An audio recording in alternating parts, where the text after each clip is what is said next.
ఇది కిన్నెరుల రహస్య కథ, మహారాజా సుధనుడి చరిత్ర. ఇది మన పురాణాల్లో ఉన్న గొప్ప కథ. ఒకప్పుడు దేవర్షి నారదుడు నారాయణ నారాయణ అంటూ జపిస్తూ అన్ని లోకాలను తిరుగుతూ వైకుంఠ లోకానికి చేరుకున్నారు. వైకుంఠానికి వచ్చిన నారదుడికి శ్రీ మహావిష్ణువు దర్శనమిచ్చాడు. శ్రీ మహావిష్ణువు దేవర్షిని చూసి చిరునవ్వుతో ఆహ్వానిస్తూ, హే నారద, స్వాగతం. ఈరోజు అనుకోకుండా ఇక్కడ తమరి రాకకు కారణమేంటి? ఊరక రారు మహానుభావులు. నిశ్చయంగా ఏదో ముఖ్యమైన విషయం చెప్పడానికి వచ్చే ఉంటారు. అదేంటో తెలియజేయండి అని అడిగారు. దానికి నారదుడు నమస్కారం చేసి, హే ప్రభు, మీరు సర్వజ్ఞులు. నా మనసులో ఏమున్నదో మీకు బాగా తెలుసు. ఈ సృష్టిలోని అణువణువు మీ నుంచే ఉన్నాయి. ప్రతి జీవి పుట్టుక దగ్గర నుంచి మీకు తెలిసిందే కదా. ఇప్పుడు నేను ఇక్కడికి వచ్చిన కారణం కూడా మీకు తెలుసు. మీరు సర్వజ్ఞులు. కానీ నా నోటితో చెప్పించాలని అనుకుంటున్నారు కదూ. అయినప్పటికీ నేను మానవ జాతి శ్రేయస్సు కోసం నేను వచ్చిన కారణాన్ని మీ ముందు వివరించాలనుకుంటున్నాను. మీ అనుమతితో నేను ఒక ముఖ్యమైన ప్రశ్నను అడగదలుచుకున్నాను అని చెప్పాడు. విష్ణువు నవ్వుతూ, హే నారద, నిశ్చయంగా అడుగు. నీవు మానవజాతి సంక్షేమం గురించి ప్రశ్నించడానికి వచ్చినందుకు గర్వంగా ఉంది. నీ ప్రశ్నకు నిస్సంకోచంగా సమాధానమిస్తాను అని అన్నారు.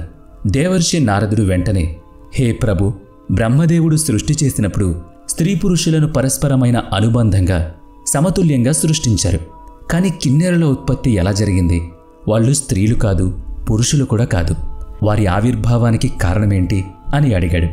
శ్రీ మహావిష్ణువు సమాధానం, కిన్నెరుల ఉద్భవ రహస్యం. విష్ణువు చిరునవ్వుతో, హే నారద, ఇది ఒక ఆసక్తికరమైన ప్రశ్న. కిన్నెరుల ఉద్భవం గురించి తెలియజేయడానికి ముందు నేను రాజా సధనుడి కథను చెబుతాను. ఈ కథ ద్వారా నీ సందేహాలకు సమాధానం లభిస్తుంది అన్నారు. నారదుడు ఆసక్తితో శ్రీ మహావిష్ణువును, హే ప్రభు, రాజా సుధనుడెవరు? ఆయన స్త్రీగా ఎందుకు మారిపోయారు? దయచేసి ఈ కథను నాకు వివరంగా చెప్పండి అని కోరతాడు. నారదుడు అడిగిన ప్రశ్నకు శ్రీ మహావిష్ణువు సుధనుడి కథను చెప్పడం ప్రారంభిస్తాడు.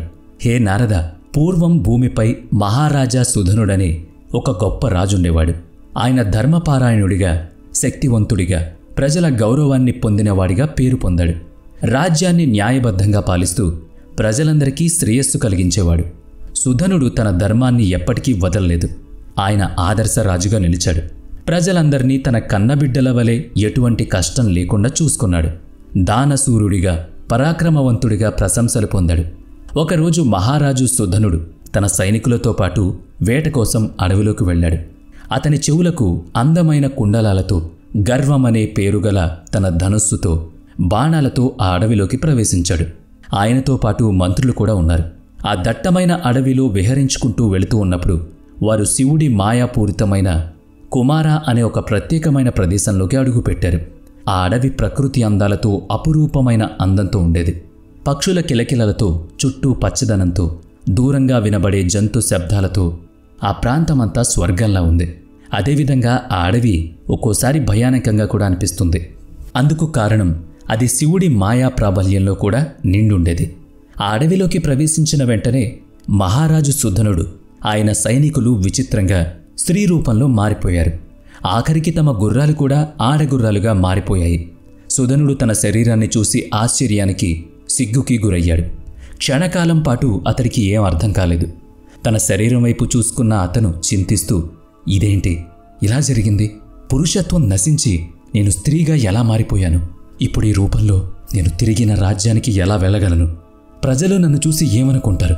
వారికి తిరిగి నా ముఖాన్ని ఎలా చూపించగలను? రాజ్యపాలన ఎలా చేయగలను అనే ఆలోచనలో పడ్డాడు. అతని సైనికులు కూడా ఇదే పరిస్థితిని ఎదుర్కొన్నారు. వారు తమ శరీరాల మార్పును చూసి భయపడ్డారు. తిరిగి వారెవరికీ తమ రాజ్యంలోకి ఆ రూపాలతో అడుగుపెట్టడం ఇష్టం లేదు. అందువల్ల అందరూ అడవిలో నివసించడమే మార్గంగా నిర్ణయించుకున్నారు. ఇదంతా విన్న నారదుడు శ్రీ మహావిష్ణువుతో, పరాక్రమశాలి శరీరదారుఢ్యం గల సుధనుడు స్త్రీ రూపంలో మారిపోవడానికి గల కారణమేంటి అని అడిగాడు. అందుకు శ్రీ మహావిష్ణువు సమాధానంగా, ఇదంతా శివుని మాయా ప్రభావం అని చెప్పారు. ఆ కథని కూడా వివరంగా చెప్తాను అని చెప్పడం కొనసాగించారు. ఒకనాడు శివపార్వతులు ఈ వనంలో ఏకాంతకాలం గడుపుతున్నారు. వారు ఏకాంతంలో ఉన్న సమయంలో సౌనకాది మహామునులు ఆ ప్రదేశానికి వచ్చారు. ఆ నలుగురు మునులకు ఎక్కడికి వెళ్లాలన్నా ఎవరి అనుమతి తీసుకోనవసరం లేదు. స్వేచ్ఛగా ఎవరినైనా ఎప్పుడైనా కలిసి వెసులుబాటుంది. అలాగే శివపార్వతులు ఏకాంతంలో ఉన్న సమయంలో ఆ ప్రదేశానికొచ్చి వారిని దర్శించుకుని తిరిగి నరనారాయణ ఉన్న ప్రదేశానికి వెళ్ళిపోయారు. కాని పార్వతీదేవి సౌనకాది మహామునులను చూసి శివునికి దూరంగా జరిగి సిగ్గుతో తల వంచుకుని నిలబడింది. మునివర్యులు వెళ్లిన వెంటనే శివుడు పార్వతీదేవి దగ్గరకు వెళ్ళి, పార్వతి, నువ్వు ఆ మునులను చూసి ఎందుకు సిగ్గుపడుతున్నావు? వాళ్ళు నీ కుమారుల వంటివారు అని బుజ్జగిస్తాడు. అందుకు పార్వతీదేవి, ప్రభు, ఎంత వాళ్ళు నా కుమారులైనా భర్తతో ఏకాంతంగా ఉన్నప్పుడు వారు చూడకూడదు. ఆ సమయంలో ఎవరినీ అనుమతించకూడదు. మీరు ఈ ప్రాంతానికి ఎవరూ రారని చెప్పారు, కానీ వారు ఇక్కడికి వచ్చి మన ఏకాంతానికి భంగం కలిగించారు. కేవలం భర్తతో మాత్రమే ఉండాల్సిన సమయంలో వారిని చూసి నాకు సిగ్గు కలిగింది అని చెప్తుంది. అంతేకాదు, ఇకపై ఇటువంటిది జరగకుండా ఏదైనా ఉపాయం ఆలోచించండి అని చెప్తుంది. ఆ మాట విన్న శివుడు, సరే, నీ కోరికను నేను మాత్రం ఎందుకు కాదంటాను? ఈ ప్రదేశానికి పురుషులు ఎవ్వరొచ్చినా, ఏ సమయంలో వచ్చినా వాళ్ళు స్త్రీలుగా మారిపోతారు అని శాపం ఇస్తాడు. అప్పట్నుంచి ఆ ప్రదేశం గురించి తెలిసిన పురుషులెవ్వరూ ఆ దరిదాపుల్లోకి వెళ్లరు. కాని రాజా సుధనుడికి ఈ విషయం తెలియక అక్కడికి పరివారంతో సహా వచ్చి స్త్రీ రూపాన్ని సంతరించుకుంటాడు. తన పురుషత్వాన్ని కోల్పోతాడు అని నారదునితో శ్రీ మహావిష్ణువు చెప్తాడు. సుధనుడు తన గతాన్ని తలుచుకుంటూ తన పురుషత్వాన్ని కోల్పోయినందుకు దుఃఖించాడు. ఆ అడవిలోనే జీవనం కొనసాగిస్తూ తన కొత్త స్త్రీ రూపాన్ని అంగీకరించడానికి ప్రయత్నించాడు. అతను తన పేరును ఇలా మార్చుకున్నాడు. ఆ అడవిలోనే స్త్రీ రూపంలోకి మారిన తన మంత్రులు, సైనికులతో, స్నేహితులతో కలిసి ఆటలు ఆడుకుంటూ జీవనాన్ని కొనసాగిస్తున్నాడు. ఒకరోజు చంద్రుడి కుమారుడు బుధుడు ఆ అడవిలో ప్రవేశించాడు. బుధుడు అక్కడ భ్రమణం చేస్తూ ఇలను చూసి మంత్రముగ్ధుడయ్యాడు. ఆ మనోహర రూపాన్ని చూసి పరవశించిపోయాడు. ఇలాకు కూడా బుద్ధుని రూపం అపురూపంగా తోచింది. ఇద్దరూ పరస్పరం ప్రేమలో పడి వివాహం చేసుకున్నారు. ఈ వివాహం ద్వారా వారికి పురుషుడు అనే కుమారుడు జన్మించాడు. ఆ తరువాత పురూరవుడు చక్రవర్తిగా భూలోకాన్ని పాలించసాగాడు. ఇలా సంతోషంగా తన కుమారునితో, బుధునితో ఆ అడవిలో నివసిస్తోంది. అయితే ఒకరోజు తన పూర్వ పురుష రూపం ఆమెకు గుర్తొచ్చింది. ఇలా తన పురుష రూపాన్ని స్మరిస్తూ బాధపడుతూ వశిష్ఠుణ్ణి ప్రార్థించింది. ప్రార్థన మెచ్చిన వశిష్ఠుడు ప్రత్యక్షమై ఆమెను ఆశీర్వదించి, అమ్మా, నన్ను మీరు ఎందుకు తలుచుకున్నారో తెలుసుకోవచ్చా అని అడిగాడు. అందుకు ఇలా, మునివర్య, నేను సుధనుడు అనే రాజును. ఈ అడవిలోకి ప్రవేశించి ఇలా స్త్రీ రూపంలోకి మారాను. అందుకు కారణం కూడా నాకు తెలియదు. నా ప్రజలు ఎలా ఉన్నారు, రాజ్యం ఏమైందో, అసలు నాకు ఈ రూపం నుంచి విముక్తి ఎప్పుడూ కూడా తెలియడం లేదు. దయచేసి నా సమస్యకు పరిష్కారం తెలియజేయండి అని వేడుకుంది. అందుకు వశిష్ఠుడు, ఇదంతా శివుని మాయ. ఈ ప్రదేశం ఆయన శాపానికి గురైంది. ఈ సమస్యకు శివుడు మాత్రమే సమాధానం చెప్పగలడు. అందువల్ల నీకోసం నేను శివుణ్ణి ప్రార్థిస్తాను అని వశిష్ఠుడు అక్కడికక్కడే శివుణ్ణి ఆరాధించి సుధనుడి కోసం ఆయన దయను కోరాడు. శివుడు వశిష్ఠుడు చేసిన తపస్సుకి, పూజలకు సంతోషించి వశిష్ఠునికి ప్రత్యక్షమై, వశిష్ఠ, నీ తపస్సుతో నేను ప్రసన్నున్నయ్యాను. నీకు ఏ వరం కావాలో కోరుకో అని అడిగాడు. అందుకు వశిష్ఠుడు, మహాదేవ, ఈ సుధనుడు మీ శాపం గురించి తెలియక ఇక్కడికి వచ్చి స్త్రీ రూపంలోకి మారిపోయాడు. దయచేసి అతని నిజ రూపాన్ని అతనికి ప్రసాదించండి అని వేడుకుంటాడు. అందుకు శివుడు, సుధనుడు 1 నెల పురుషుడిగా 1 నెల స్త్రీగా ఉండగలుగుతాడు అని వరం ఇచ్చాడు. ఈ వరంతో సుధనుడు తిరిగి తన రాజ్యానికి వెళ్ళాడు.